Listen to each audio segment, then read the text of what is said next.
that one little bit of doubt or fear in your head, and then everything can go wrong.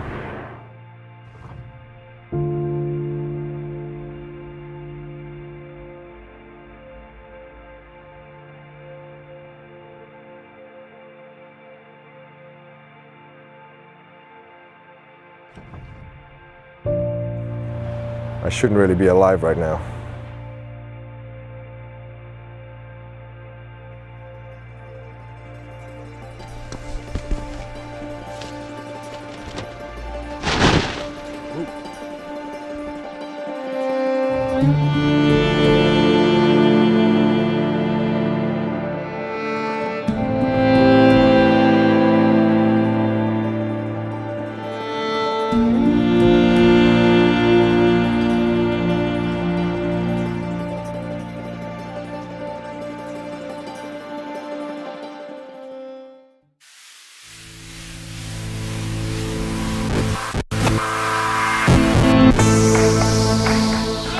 So if there's anybody else, anybody at all, 5 minutes, and you can get a world championship match.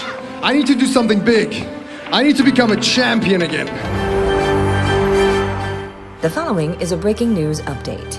The NWA, in conjunction with Ring of Honor Wrestling, has signed a world's title match for Saturday, January 12th at the famous Center Stage in Atlanta, Georgia.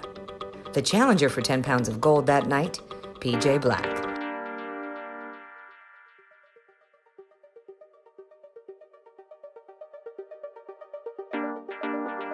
I was born into the business. My father was a wrestler and a promoter. He ran a wrestling school, so that's where I got my start. Many people don't know this, but in the 80s and early 90s, South Africa was like an unofficial territory. I used to watch Andre the Giant when I was a kid. Actually, Undertaker had his very first match in South Africa, in the same building that I had my first match in. I think at the age of 11, actually, I started refereeing matches, and by the age of 15, I was working matches. All I wanted to be was a wrestler. I didn't want to be a promoter. I didn't want to be anything else in life.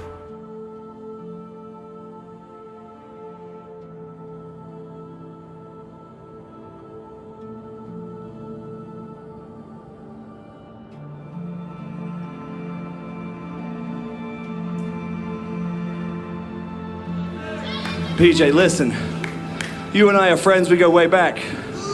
And while I sympathize with you for this injury, and it's a courageous tale for you to come back after all those screws and plates and everything else, I mean, but there are levels to this game. I think you might be biting off a little more than you can chew. Doctors told me I probably would never wrestle again. But I'm always that guy that tries to prove people wrong, so here I am. I've never been injured wrestling, but I've been injured really bad twice now in base jumping.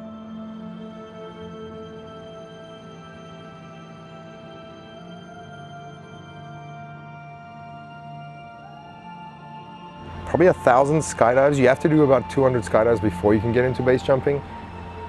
I did about 89 jumps when I got injured, and then I got about another 15 jumps in, and then I got really badly injured where I shouldn't really be alive right now.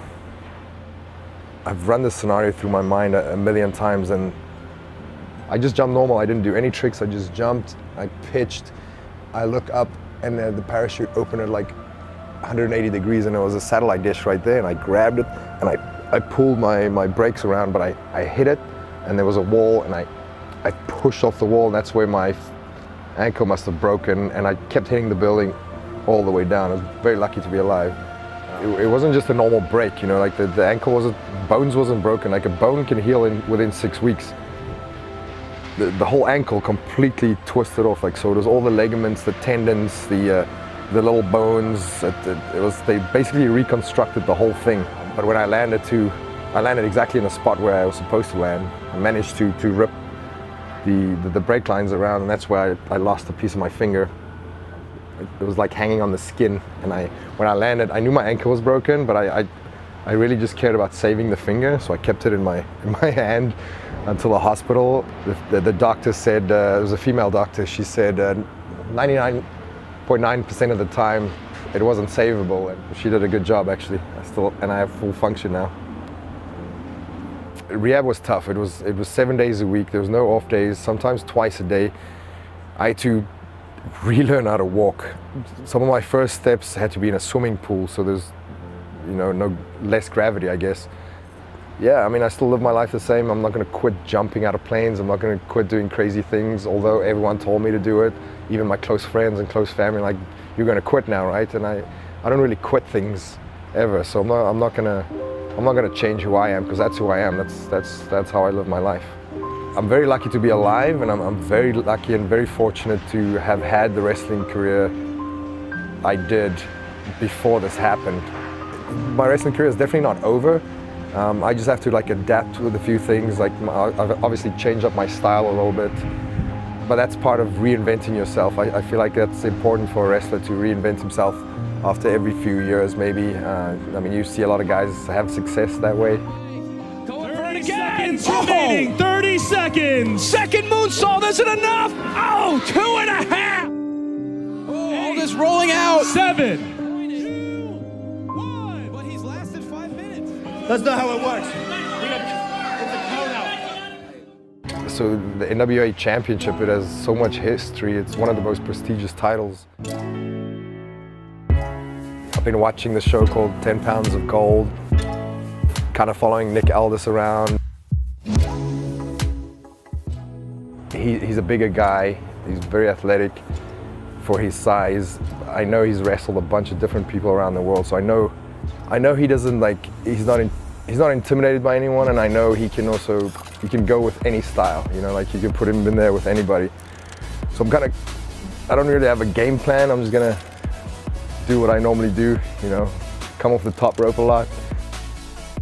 If PJ Black can become NWA heavyweight champion, then that'll change the course of my career for sure. Despite the fact that I defended the World's Championship coast to coast, across continents, 4 different continents in 1 year to be exact, against a number of different opponents, all high caliber, I even won it back from the highest caliber opponent. There was still, I don't want to call it a movement, maybe a smattering of chat about where's PJ Black? Why doesn't PJ Black get his shot? I thought you said PJ Black was going to get a world title shot. Why didn't you tell the truth, PJ? Why didn't you address that like a man?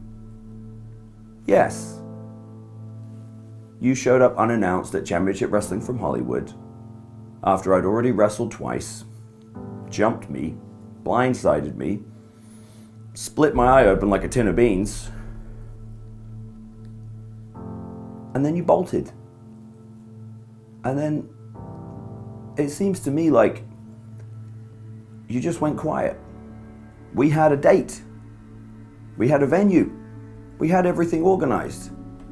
You pulled out. You're lucky you're even getting another championship match. You're one of those people who has all this talent, but then there's always this other thing about you. Well, like, oh, he doesn't get enough opportunities, or he hasn't lived up to his potential. Well, you haven't lived up to your potential for a reason, PJ. You haven't lived up to your potential because you don't have it in here. You don't have it in your guts.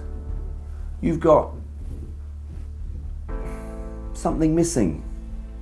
There's always been something missing. Admit it. I waltzed into Ring of Honor like I owned the place because I'm the NWA World's Heavyweight Champion.